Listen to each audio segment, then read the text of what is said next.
மாடியிலேருந்து வருதுங்க தண்ணி. மாடியில் டேங்க்கு ஃபுல்லாகி ஒரு கேன் வச்சுருக்கோம். அது தண்ணிக்கே வேஸ்ட் ஆகிற தண்ணி இங்கே வருது. இதை எடுத்து செடிக்கு சேர்த்துறோம்.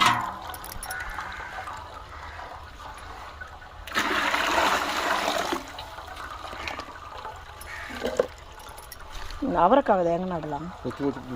அவரைக்காய் விதை எங்கே நடலாம்? அது அந்த அந்த பந்தலில் ஏற்றி விட்டுடலாமா? முளைக்க மாட்டேன், அதை காய்க்க மாட்டேன்.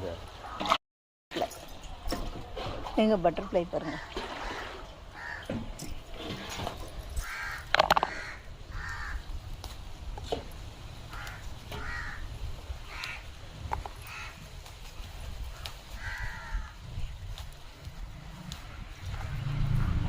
காய் பாருங்கள் நிறைய வந்திருக்கு.